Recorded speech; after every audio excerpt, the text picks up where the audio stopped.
Good morning and welcome to Tuesday Cafe. My name's Gary Gibbons. I am pinch hitting this morning in place of Sean Canan, and we're coming to you live from the studios of WMNF Community Radio, 88.5 FM in Tampa, Florida, on Tuesday, November the 26th.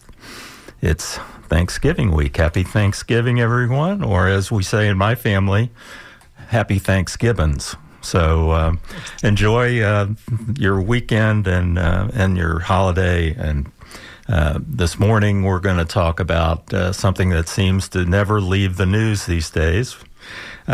Pleased to welcome as our guest today Lisset Hanewicz from the St. Petersburg City Council. She's a former federal prosecutor and is the only attorney serving on the St. Petersburg City Council. She was one of the people who voiced numerous concerns about the wording of the contracts when they were being negotiated, and she ultimately voted no on the Rays-Hines agreement when it came up for vote last summer. As many of you have heard, the situation with the Rays' new stadium and the redevelopment of the historic gas plant district in downtown St. Petersburg is, I guess, in a state of flux, to put it mildly. And some folks, especially some of the top brass of the Rays organization, are saying that the deal may be dead.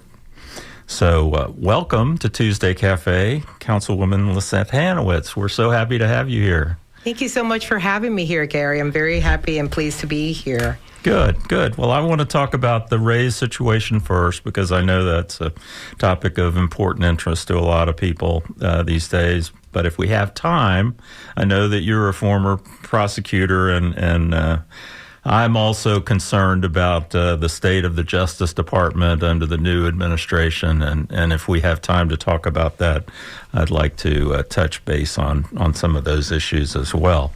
If you'd like to join the conversation with us today, you may do so by calling the station at 813-239-9663 or send us an email at dj@wmnf.org or a text message at 813-433-0885.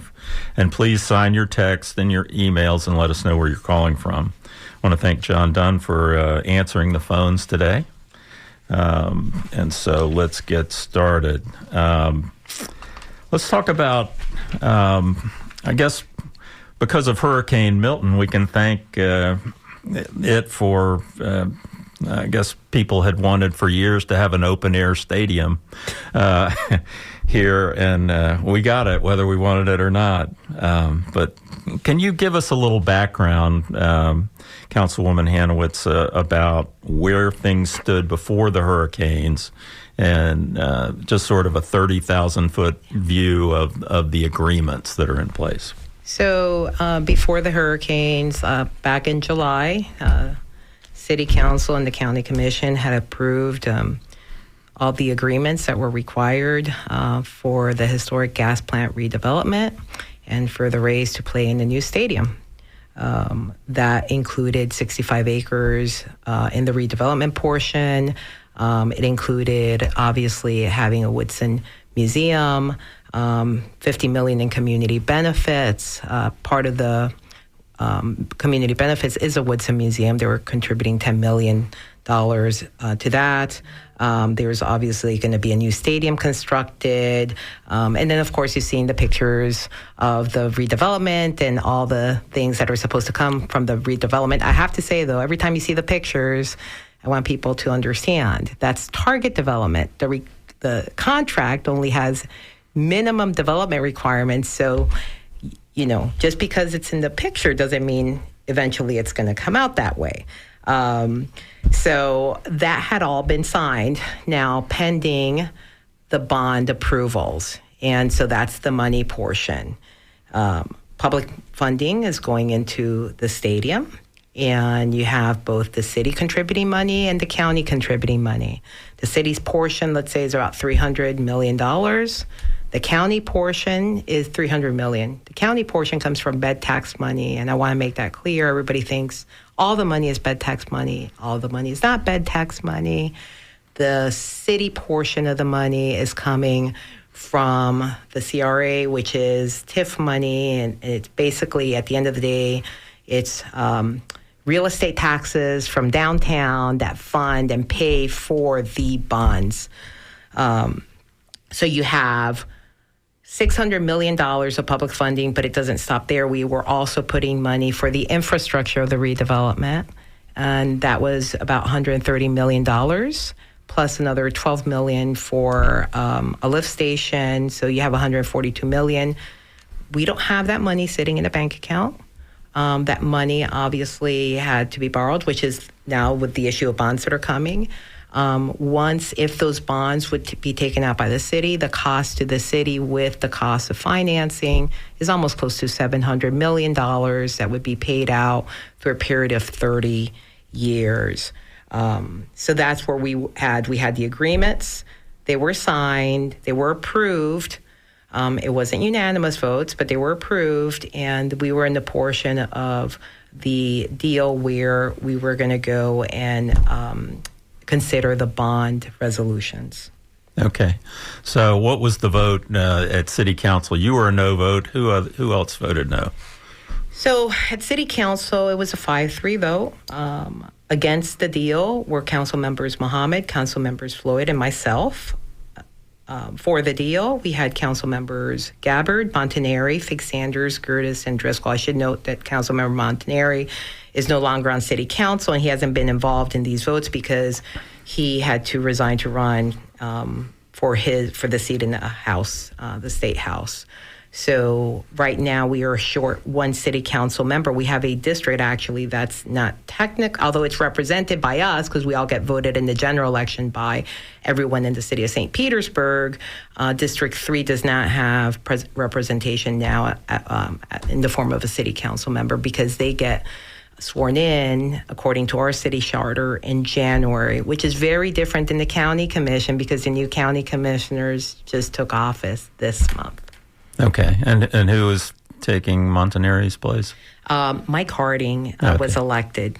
Okay, all right. And then at the county level, it also passed, and so it's sort of interesting now that we have contracts in place, and there's all this talk about the bonds, but they're not really connected together, correct?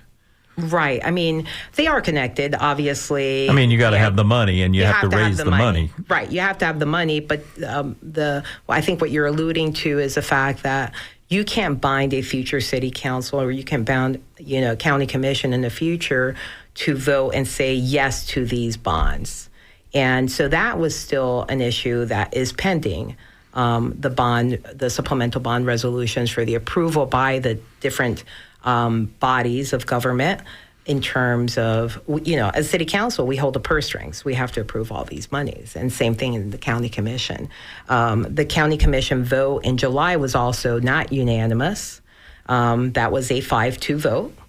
You had Commissioners Peters, Scott, Long, Justice, and Flowers voting for it. And against it were Commissioners Eggers and LaFala. And they also, of course, had an election, and that changed the composition of the county commission. So two of the people who voted yes, Charlie Justice and Janet Long, who didn't run again, are no longer on the county commission as a result of the election, and two people that were elected are really not in favor of the deal. Is that fair to say, from what you've heard? I think Nowicki has made it very clear. I think Commissioner Chris Scheer also expressed concerns at the last county commission meeting, and I'm not going to speak for them, but I think that is a concern of everyone, is that they are not a guaranteed vote, which, frankly, I don't think anybody should be a guaranteed vote. They just got on the county commission, and they're like even the new city council members that are going to come onto city council, right? They have the opportunity to go ahead and question and decide whether or not this is the appropriate thing to do. So under a contract, you have the concept of risk of loss, right? If construction of the stadium ends up costing more than what was anticipated, who has the risk of loss here under the stadium contract? So the stadium contract, all cost overruns were supposed to be borne by the Rays. And there is a provision in the contract, and that's Section 7.4 of the contract. And it states that they're responsible for cost overruns, including those that are from unforeseen conditions.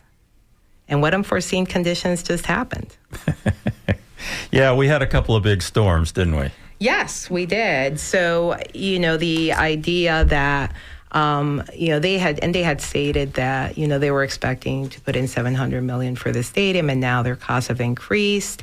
They sent a letter to the county commission, which is, I think, what you're kind of alluding to, right before the last county commission meeting, 2 hours before the county commission meeting, which I think some considered a shot across the bow. And basically there they said that, the delay in the vote in the county commission, which, by the way, did not have to happen, but the delay in the vote in the county commission has caused their costs to increase and are significantly higher, and they are not able to absorb these costs alone. But there's really nothing that's preventing the Rays from starting to construct that stadium now, right? I mean, there is nothing right now that, based on the contracts, that would suggest that just because costs have increased, they can just decide unilaterally that, well, this doesn't work for us anymore. Okay. But I say that because that's the reason they're giving. There is a provision in the contract that they can terminate the contract at will. So they sent that letter with language that almost suggests that they want to terminate the contract, yet it's not legal notice. There are certain requirements under the agreement, how you provide notice, so on and so forth. And, they're saying it in the letter, but they're really not saying it.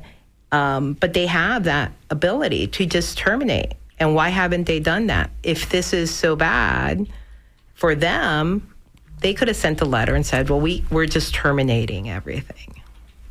But they haven't done that yet. No, they had. Well, at least to them, that is not where they are. No, they're letting everyone know that they can't absorb the cost alone. So yesterday, the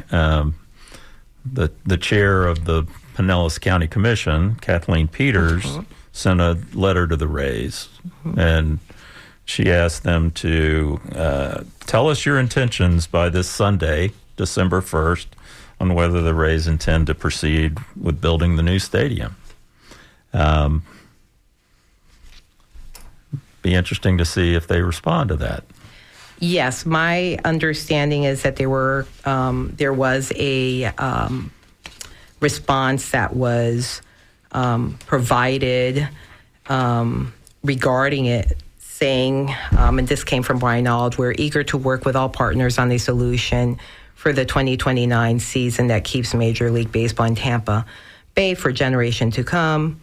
As we always have, we will maintain contact with the city and county as we navigate our future. So right now we're in a waiting game here. Clearly the parties are not on the same page in terms of where the deal is and the terms of the deal. And, based on what happened at the city council meeting last Thursday, it was clear that the administration and the Rays need to have further discussions to see where this ends up, because there is no clarity. Once you get a letter from the Rays, like the House sent, how could we believe that anything is going to happen when they're telling us they're not able to? Yeah. Yeah, there's a concept in the law called anticipatory breach of contract, where you actually give an indication in advance of a deadline of the contract that I'm not going to fulfill my obligations. Right. They haven't done that per se, right, but that doesn't have to be in writing. It can be by action too. That's right. It'll be interesting to see, what they want to do, but it doesn't serve anybody well to drag this thing out. the city, for example, has some responsibilities to repair the Trop, correct? Mm-hmm. That's correct. So there's a lease with the Tropicana Field between the Rays and the city that runs through 2028. Mm-hmm. And so they were planning to play, through 2027. Yeah, 2027 and for the 2028 season. Yeah, so they were planning to play there in 2025, 26, and 27. Mm-hmm. And then we're going to move into the new stadium. And now, as a result of the hurricanes, mm-hmm. everything has changed. Mm-hmm.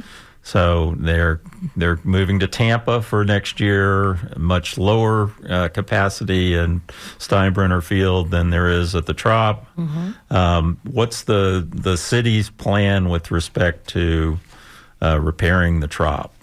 Well, look, right now, based on the last meeting, we had the issue of approving repairs to the roof. And my issue with approving any repairs right now is how can we, this is all taxpayer money, how can we go forward pretending that the letter that they provided does not exist? Like, the reality is we need clarity. Are they going to play at the Trop? Are they not going to play at the Trop? What's going to happen? Are they going to build a stadium? I mean, if they're saying that there is no stadium that's going to happen, are they even wanting to play ever again at Tropicana Field? They've already said 2025 is not happening. They've also indicated they don't believe that 2026 is going to happen at the Tropicana Field either, even though administration believes that the stadium can be ready. The Trop repairs could be ready by 2026. We all know. And I'll give them this. You cannot guarantee that everything's going to be fixed by 2026. And that's fair because with construction and once they go in and delays and getting this and that, they need certainty for 2026 season. So now you have 2025, 2026. So they're not playing there. They don't know. They already said they don't want us to fix the Trop. So what's the plan? And we know that this agreement, the use agreement, has certain requirements, and obviously the city is going to comply with their requirements. But the reality is that agreement has been amended, 11 times. As you know, as an attorney, Gary, parties can come to an agreement and decide what is best to do under these circumstances. So that agreement itself can be amended.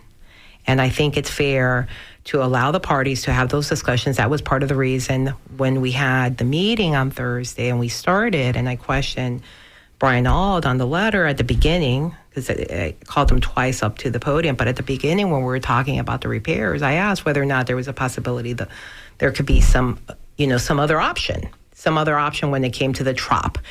And he seemed amenable, and I asked for a motion to defer it, so that way to allow the parties to discuss so they can come back to with something for city council that is clear.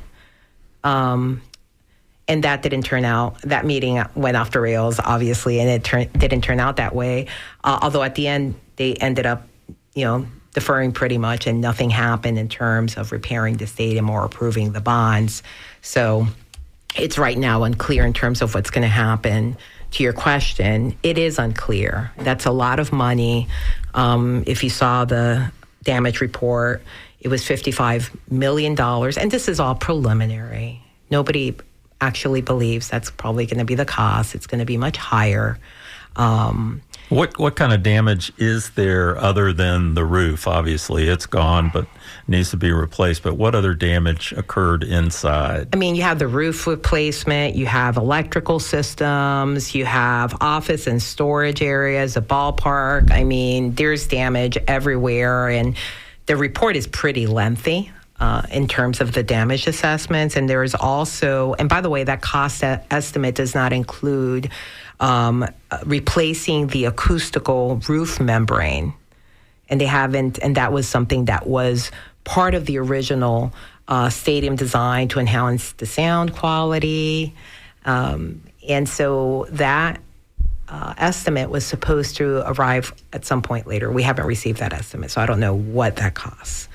Right now, the city has approved about $6.5 million in remediation to make sure that the stadium is protected. In the meantime, to determine what path is forward, just obviously for insurance purposes and to protect the city's interests.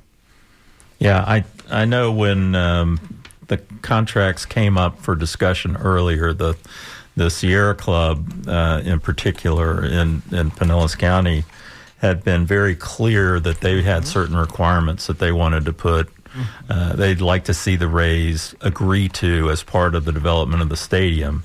And they included things like, the ability for it to withstand a Category 5 hurricane, and the ability for it to be able to generate its own energy so that it could be a standalone facility that could serve as a shelter, an emergency shelter during a hurricane, so that we wouldn't end up with a situation like they had in New Orleans where the Superdome was forced to be an emergency shelter, and it didn't go well, to put it mildly. That is correct.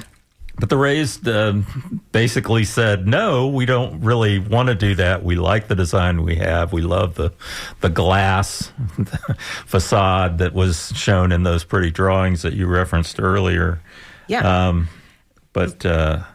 I was watching live when on TV when they showed the trop and the roof coming off, and I said, aha, now maybe they'll rethink, building it to withstand a Category 5. But apparently they've rethought about rebuilding it all. So yes, that's not an image that anyone's going to forget. I will tell you that the Sierra Club had a lengthy letter with a lot of the requests. I was in the minority, and the reality is you have to have a majority of city council to even have been for a lot of the changes that were required in the votes for there. I will tell you, in that last one of the meetings, the committee of the whole, right before the last votes, I had a discussion with Hines, and they said, we are committed. And my question to them, please show me in this paragraph where you're actually committed. And the language in the agreement, when it applied to say sustainability, said they were going to identify sustainability strategies. And my point was that needed to be changed to the word implement, which was the only change that eventually happened in terms of the language and sustainability issues, was from identify to implement, and even that was a fight. Yeah, the Sierra Club had already identified them for them. Right. Right. Okay, we do have a caller. Someone's calling in. We have Jerry in St. Pete. Okay, Jerry, go ahead. Thank you. Yeah, thanks for taking my call. So, I really like baseball a lot, and I bet a lot of people really like baseball a lot. So my understanding is, without being an attorney, that an unusual precedent has happened just last night. And my question is, why don't we just ask the governor and the oncoming president what he thinks about this, and let's just get it done? What do you think? I wish it was that easy. Everybody's in the posturing phase at this point, and renegotiating. That's what this really is. They're trying to get more money out of someone, whether it's the St. Petersburg and Pinellas County, or maybe over in Tampa, which they've been flirting with for 17 years or so. Or maybe it's Montreal. Let's not forget that a couple of years ago, they were happy to go to Montreal for half the season. I actually went to a presentation of the top brass. There was a group of the South Tampa Chamber of Commerce that came over for a game, and it was right when they were announcing that plan. And they stood up there and they said, "This will be great," And people raised their hands and said, "So let me get this right. You're going to play the spring games and early summer games here, and then you're going to go to Montreal after that?" And they said, yeah. And I said, okay, so if you make the playoffs and we're in the World Series, do we get any of those games? And they didn't really have an answer for that. So, Well, Gary, I have to say I agree with your assessment. This is, when you read the letter that was sent out, which, by the way, no one forced the Rays to send it out. The fact that there was an election and there were different people elected, that's part of the risk. If there was an issue that they were concerned about and had to have the deal done by a certain date, they could have had that in the contract. Everyone knew November elections were coming. That is a risk that is clear to all the parties, and they could have mitigated for that risk, and they did not. As a matter of fact, they decided that they would take on all cost overruns, and no matter what the circumstances were. And so when you read the letter and they talk about they're not able to absorb all the costs alone, I mean, it's clear that there is going to be some ask, obviously, for additional money. And I will say that at the end of their letter, they state, while we are focused on preparing for a unique 2025 season, we stand ready to work on a new solution with any and all willing partners to preserve the future of Major League Baseball in Tampa Bay for generations to come. They don't say the city of St. Pete, and they're pretty broad in their language. And even the fact that they use Tampa Bay, that's not even a given either. Yeah. We do have an email, Sean. Yeah, let me read this email that comes from CP in Palmetto, and I just want to remind people that you're listening to Tuesday Cafe. We're broadcasting from the studios of WMNF in Tampa, and CP says that Rays can go to greener pastures. He also says that without the Rays, the gas plant district is of lesser value, just like when Raymond James moved out of downtown, just like when Templeton funds moved out, your engines moved away. CP also says, by the way, how many sports teams have knocked on St. Pete's door in the last few years? My guess, 0. CP says, how stupid is St. Pete going to look when the Rays leave? And he finally wraps up by saying, how stupid is St. Pete going to look when the city spends $50 million for the Rays to play for 3 years? So those are comments from CP in Palmetto. One of the things I want to know is if the land is not worth that much anymore, then I want to make sure that they don't have any claim to it, because I guarantee you there are going to be discussions as to whether or not they want to keep the redevelopment rights. So they've always said, well, it's not worth it without the stadium. Well, then if it's not worth it, they shouldn't have any redevelopment rights. So we will see how that plays out. Yeah, that's always been one of the questions when the agreements were being negotiated the first time was, what's the value of that land?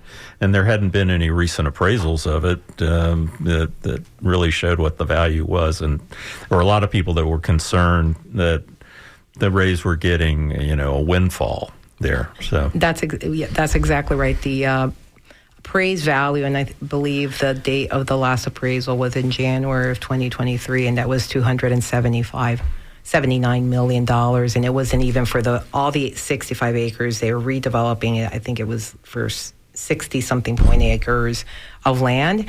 And by the way, that appraisal did not include all the infrastructure that we're putting in that land, which is $142 million worth. And they are, according to the agreement, only giving us $105 million for the land. So if you look at the plain numbers, we're putting in more in infrastructure than we are actually getting for the land. That's 65 acres of downtown land in St. Petersburg. And St. Petersburg is not the same St. Petersburg when the Rays first arrived. Land, you can't find 65 acres of land. Where in Florida, in a downtown center, are you going to find 65 acres of land to redevelop like that? In a vibrant downtown. In a vibrant downtown. Yeah. I was just out on Beach Drive and, out in a restaurant, and we were having, dinner, and it was Sunday night. And I remember we first moved in St. Pete, and that wasn't the case, right? When you see people all down Beach Drive, there were little pockets of activity, but now it's like the activity is just spread everywhere. And you see what's happened with the pier. And that's publicly owned. And it's brought a lot of people into downtown in the area, the pier itself. I'm not saying that, and to be clear, I'm not saying that the Rays don't have any value. The issue is you have to look at the agreements and what the deal is and what the terms are. And the question is, how much is too much? And frankly, here we are in a situation where this letter that the Rays have sent, they did it on their own. Nobody forced them to send this, and they're trying to blame the county commission for a delay of vote. There's no way that delay of 3 weeks, by the way, we delayed the vote. A hurricane happened. That in no way caused this. Right. Yeah. So we have another caller. The caller dropped off from Port Richey, but if they want to call back, you can, 813-239-9663. You can email dj@wmnf.org or text 813-433-0885. Please sign your name and where you're texting or calling from, please, and we'll continue the discussion on Tuesday Cafe, guest hosted by Gary Gibbons this week. And my special guest is Lisset Hanewicz from the St. Petersburg City Council, who happens to be my city councilwoman, and I'm so proud that she represents us because she asks the tough questions, and I really appreciate that. So the hurricanes opened a lot of eyes to the residents of St. Petersburg and Tampa in terms of the existing infrastructure of things like potable drinking water supplies and sewer service. For example, they constructed a dam around Tampa General Hospital to keep the floodwaters from impacting the hospital. And we know that there was intense flooding in places that were not listed as flood zones on the FEMA maps. And so a lot of people had damage with no flood insurance. What are some of the lessons that we've learned in terms of the deficiencies in our basic infrastructure that we need to live healthy lives following major storms like this? Look, I am on the Public Services and Infrastructure Committee. I share that committee.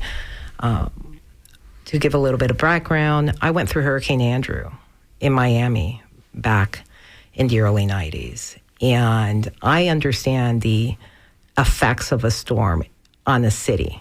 I saw it. I saw what a Category 5 did to Homestead. You couldn't even find a landmark in that area. There were tent cities. The military had to come in. And it was a long road of recovery. And I'll tell you, it was, I think, in the hundreds of thousands of people were misplaced.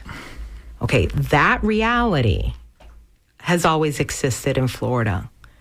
And our storm season is from June 1st through November 30th. It's half the year.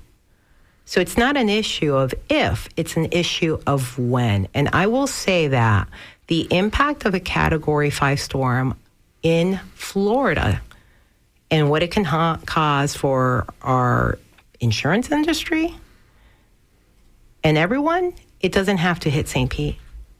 It could hit another metropolitan area, and we're going to feel the effects economically. And so it is important for us to prepare. So the idea that, it's never happened here, and I heard a lot about that in terms of flooding, even though people are in evacuation zones. You can only put off the inevitable at some point, and you have to prepare, and you have to kind of mitigate for what the effects are. I'm not saying you're going to be able to get rid of all the risk, but you do have to find a way to mitigate. And I think a lot of folks, I will tell you, going through Hurricane Andrew was scary. And you think about going through the storm. What people don't think about is after the storm and what happens after the storm and the damage it causes in the city, not only individually, but to its infrastructure. And there's a reason why you get all these, lists of things to do, fill your tub with water, right? And have all this food, be prepared for not having electricity, because that shows you that preparation. And if you look at those items, what does it show you? What the risks are? The risks are you may not have potable water. you may not be able to use electricity for a prolonged period of time. And when it comes to our sewage systems, it's the same thing. Our sewage plants, I will tell you, the first storm in Helene, I found out right before the press conference that plant was going to be shut down, and that affected half my district. Half my district, by the way, was not an evacuation zone. And I was furious because the reality is those folks should have been able to make decisions for themselves and their family as to whether or not they wanted to deal with that. And there are people with special needs, and they could have said, we don't want to stay here. And so that messaging did not go out. Things changed for Hurricane Milton. When the second storm is coming, there was messaging out. But I still think people don't understand what it is to be without potable water or the sewage plant until it happens. I think that one thing is talking about, and the other thing is the reality of like, oh my God, what happens now? And we have hospitals that were affected by this. So there were two plants that had to be taken down, and that was the Northeast plant, the Southwest plant, and the reality is the reason they had to take it down is because if they left it on, it could cause damage to the systems that would be, would take a very long time to fix. So they had to shut down to protect those systems. Those plants are kind of at the lower lying areas of the city because everything kind of works through gravity. It's a gravity system, folks. It's a gravity system. It all flows downhill, if you know what I mean. That's exactly right. It all flows downhill. So we have realized this is an issue that we have to deal with. I think people have to go through the experience to kind of sound the alarm, because we knew this. I mean, I think people knew this already.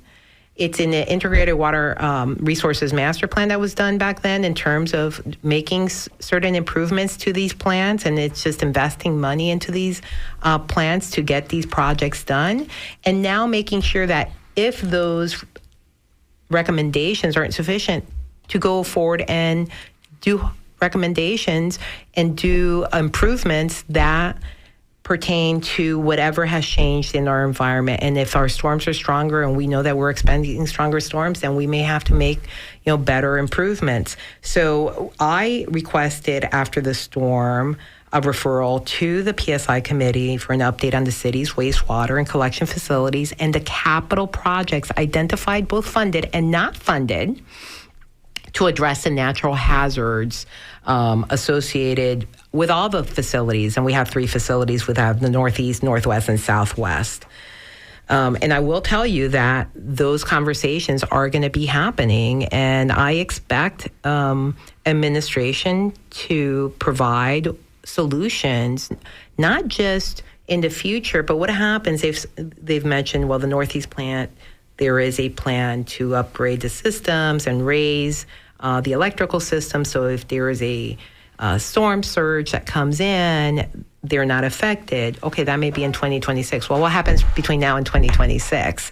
And so whether it's installing perimeter flood barriers, permanent ones, now that's something that we will have to look at. Mm-hmm. And whatever the cost is, I think it's important, because I will tell you, I'm not worried just about our residents having the ability to be able to use, the bathroom.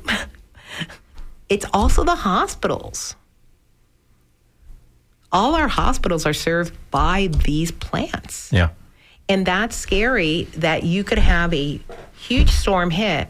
And I asked in the meeting if we would get a 10-foot surge from this storm, if it would have actually hit us. And by the way, it was horrible. It was horrible for a lot of people. And they lost a lot from this storm. Believe it or not, it was the best case scenario. Because if we would have gotten a direct hit or hit above us and we would have gotten that storm surge, that would have been a 10-foot storm surge hitting our coast.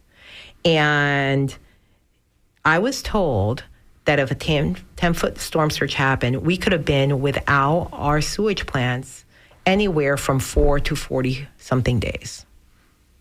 Yeah, you mentioned that at our neighborhood association meeting, And you got my attention when you said we couldn't flush the toilet for 40 days. So, it's a huge problem in this area. And I don't know if people have not looked at this. If you really want to be scared about living in this area, but you should go and look at what the Tampa Bay Regional Planning Council did. They've done a study called Project Phoenix. Phoenix and 2.0, as in and 2.0 too, 2.0, right? yeah, as in rising from the ashes, because it's a worst case scenario of a Category 4 or 5 making landfall at Indian Rocks Beach, and that throws the maximum amount of storm surge up into Tampa Bay.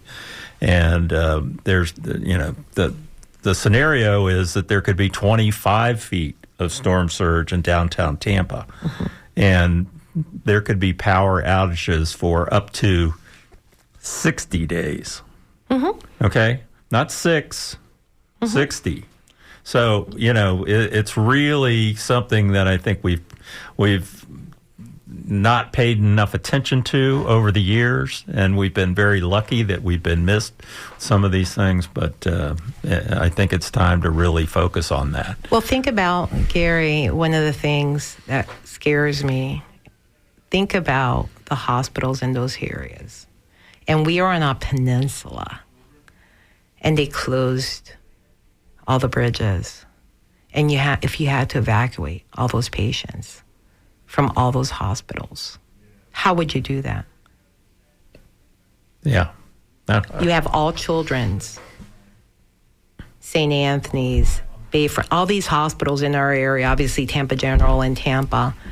And what would happen if those hospitals have to be evacuated or don't have the critical systems? They can have, the sewage. They don't have a sewage plant on site. They may have, obviously, generators and water, but they don't have a sewage plant. Yep. And so those are really important issues. And I do think that not just the city, but organizations throughout our region really need to look at their disaster plans and talk to their partners and make sure that they have the appropriate plans in place for when a storm, whether it's a Category 3, 4, 5, whatever it may be, happens, so they're prepared for that. We do have another caller. Yeah, we do. And, people want to talk about the Rays as well. So let me read a couple of text messages, and then you can respond to those if you'd like. And then we can get to Pop in St. Pete in just a minute. But we did get an email from the 727 area code who says, I'm not a resident of St. Pete. It sounds like they live in Seminole. They've been here for 30 years, but they do know the value of land and how much affordable housing that 65 acres could support. They could add lots of public businesses as well. I would not want my taxes going to support a sports team of any sort. So that's our message from email in Seminole. And also we have Jeff is writing, if the Rays leave, how much does it take away from the attractiveness of living in the area? So if you'd like to address those two questions, and then we'll get to Pop in St. Pete in just a minute. Okay, so, I mean, obviously there are people that are for the Rays and there are people against the Rays, but I would contend this is not about just the Rays baseball team. I mean, this is a business deal. And at the end of the day, it takes willing partners to make things happen. So let's assume that the deal that was negotiated goes forward. You still have to have willing partners in the Rays and their organization to make it happen. And right now, they sent a letter suggesting that they couldn't make it happen. In terms of what you could do with that land, I have never been a believer that you need a baseball stadium to make a great neighborhood or to create a place that draws people. If you look at the majority of really cool neighborhoods out there, do they really need a stadium? How many people actually go and travel just to go to a stadium? Or maybe they go to a museum. I'm not saying that there are not folks out there that love sports and go just to visit cities for stadiums, but there are folks out there that do other things when they visit cities and don't necessarily go to a stadium and to just base our identity on one thing. Our city is so dynamic, and it's such a neat place to come to visit. And when I bring visitors here in the city of St. Petersburg, I will tell you, they go and visit our museums. They love going, to the beaches. They love, obviously, the weather and going out to our restaurants and just the energy of our city and the arts and the murals and the people and the culture. And are the Rays part of it? Yes, but they're not the only thing. And so sometimes it frustrates me when it's an all or nothing. We live in a world where it seems like everything is black and white, or it's one thing or the other. And it's not. I think it takes a lot to make a great city. It's not one individual. It's not one organization. And I think St. Petersburg is much bigger than that.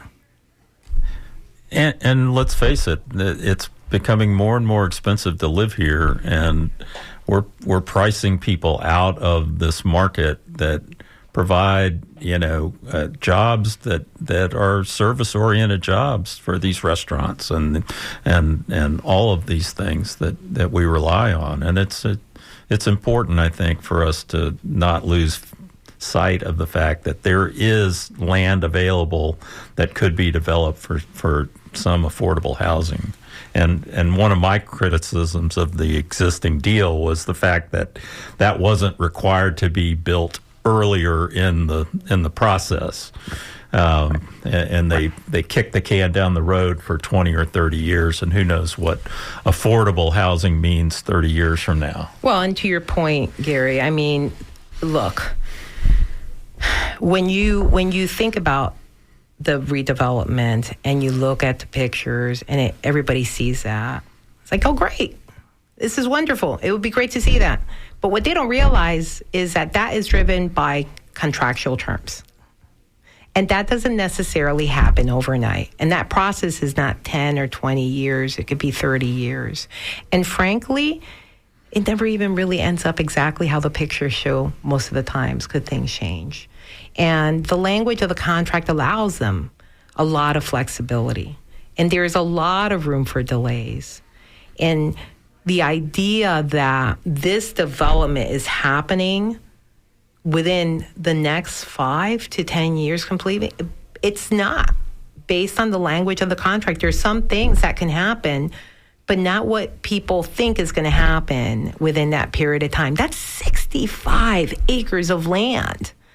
Have you seen how long it takes to get a building up lately? Yeah.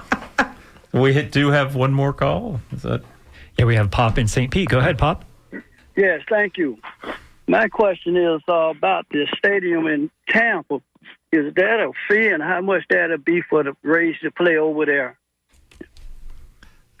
The Steinbrenner Field holds a little over 11,000 people, as I understand it, and that's one of the concerns that the Rays have expressed in this letter that they sent. They're starting to do the math on how much income they're going to lose by playing in a smaller place. Although, attendance has been an issue at the Trop.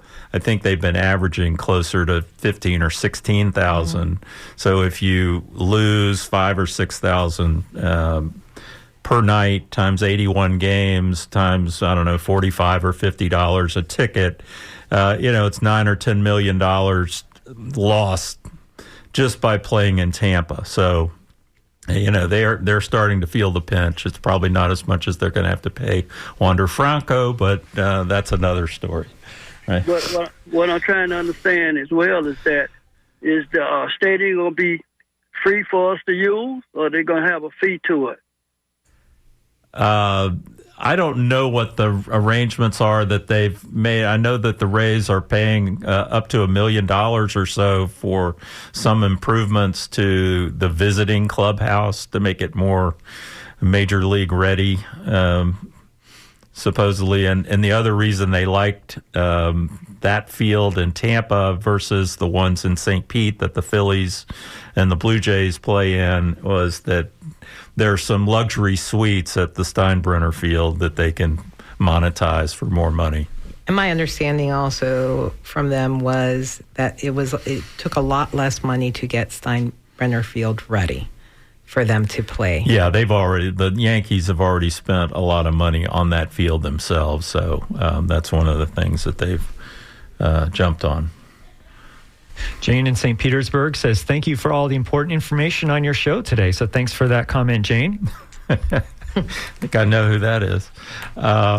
Okay. So we only have a few minutes left, but I do want to ask you this question because it's been bugging me a lot watching the news lately. You're a former federal prosecutor, and what we've seen from the new administration is they want to weaponize the Justice Department and go after enemies of the president. Can you tell the folks listening how powerful the job of a federal prosecutor is and how easily that could be misused? Look, I was first I was a state prosecutor in Pinellas County for about 5 years, and then I became a federal prosecutor in Tampa. And the power of prosecutors, I mean, they hold people's liberty in their hands, right? They decide what cases they investigate and what cases they prosecute. As a policy matter, the office could decide, they are not going to pursue certain cases, in fairness. And their job at the end of the day is to seek justice. That is the job of prosecutors, and to enforce the law and be fair. And the idea that it is going to be used as a weapon to punish your opponents or reward your friends, that is not something I ever saw play out, whether I was a state prosecutor or a federal prosecutor, because I never had my bosses use the power of their office to ensure that it was used as a weapon somehow. It was always in the administration of justice. Yeah, and it's troubling also that Tampa's own Pam Bondi, who is the nominee for Attorney General, which is the Chief Law Enforcement Officer of the United States, was on Fox less than a year ago saying that, once we get in there, we're going to go after the bad prosecutors and all these people that were involved in investigating Donald Trump during the last 2 years. And it's just frightening to me. Look, she's clearly loyal to Donald Trump. She is going to obviously make sure that his agenda is pursued. But I will tell you one thing. Investigating someone is very different than initiating charges without evidence. Those are two completely things. Just because you're investigating doesn't mean that you're going to be able to initiate charges later on. Right. Okay. Well, we are coming to the end of the show. And Lisset, thank you so much for being here today. We appreciate everything that you've done for the city throughout these negotiations, and wish that you were going to have more of a relaxing Thanksgiving coming up. But I'm sure things will be coming through your email hourly as we move forward. I want to thank Sean for letting me host today, and want everybody to stay tuned. Coming up is Wavemakers with Janet and Tom Scherberger, and their guest is going to be Sadie Dingfelder. It's going to be a fascinating show. She has a neurological disorder that and she's unable to recognize people's faces. And imagine going through life with that. So stay tuned and listen to that. And following Wavemakers will be Wide Awake America. Wide Awake America with Nadine Smith, which is a fabulous show. I listen to it all the time. So please, everybody enjoy your Thanksgiving or Thanksgivings for my family. And stay tuned to WMNF. We are WMNF Tampa.